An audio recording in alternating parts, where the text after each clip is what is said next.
دنیا میں بیٹی جیسی نعمت ہر کسی کے نصیب میں نہیں ہوتی، بلکہ اللہ تعالیٰ کو جو گھر پسند ہو وہاں ہی بیٹی کو پیدا فرماتا ہے۔ کسی نے کہا تھا کہ بیٹی تو بوجھ ہوتی ہے، شکر ہے خدا نے مجھے بیٹی عطا نہیں کی، تو میں نے جواب میں کہا کہ بیٹی اللہ اس کو عطا فرماتا ہے جس کو بیٹی پالنے کی حیثیت ہو۔ ایک لڑکی نے اپنے گھر والوں کی مرضی کے بنا ہی شادی کی تھی اور اپنے ماں باپ کی عزت کا خیال بھی نہیں کیا، تو وہ اپنے شوہر کے ساتھ خوشی سے زندگی گزارنے لگی۔ اللہ نے کچھ عرصے بعد اس کو بیٹی کی نعمت سے نوازا، جس سے اس کا شوہر خوش تو ہوا مگر اس کی زندگی بدل گئی اور وہ ہر وقت پریشان رہتا۔ تو ایک دن بیوی نے دیکھا کہ اس کو شوہر نماز کے بعد یہ دعا مانگ رہا تھا کہ اے اللہ، میری بیٹی کی قسمت میں وہ وقت کبھی نہ لانا جب میری بیوی اپنے گھر والوں کو چھوڑ کر میرے پاس آئی تھی، کیونکہ بیٹی کی قسمت ایک باپ کی دعا سے ہی بدل سکتی ہے کہ جو باپ اپنے اولاد کا کبھی بھی برا نہیں سوچتا۔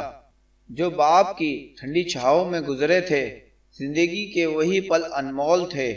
باپ کی موت کمر توڑ دیتی ہے، کیونکہ دنیا میں وہی سب سے بڑا آپ کا حامی ہوتا ہے۔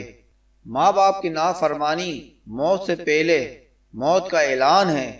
جسے ماں باپ کی بات کی سمجھ نہیں آتی، اسے زمانہ بہت اچھے طریقے سے سمجھ لیتا ہے۔ قیامت سے کم نہیں ہوتا جس دن ماں باپ میں سے کوئی ایک نہیں ہوتا۔ اللہ پاک سب کے سروں پر والدین کا سایہ سلامت رکھے۔ یا اللہ، تو اپنی رحمت سے، اپنے کرم سے، اپنے فضل سے ہمیں اس حالت میں دنیا سے اٹھانا کہ جب ہمارے ماں باپ ہم سے راضی ہوں۔ ماں سچ کہا کرتی تھی کہ فکریں انسان کو بوڑھا کر دیتی ہیں۔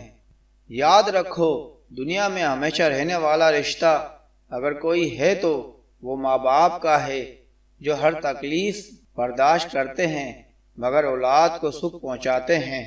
روک لیتا ہے بلاؤں کو وہ اپنے اوپر، ماں کا آنچل مجھے جبرائیل کا پر لگتا ہے۔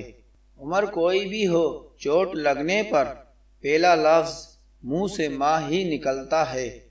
باپ وہ پہلا مرد ہوتا ہے جس کی محبت بیٹی ساری زندگی اپنے دل میں بسا کر رکھتی ہے، اور یہی وہ پہلی محبت ہے جسے عورت ساری زندگی نہیں بھلا پاتی۔ جب کبھی ننھی سی حسرت کے لیے آ گیا آنکھوں میں آنسو، کون رکھے گا مان میرے بابا کے بعد۔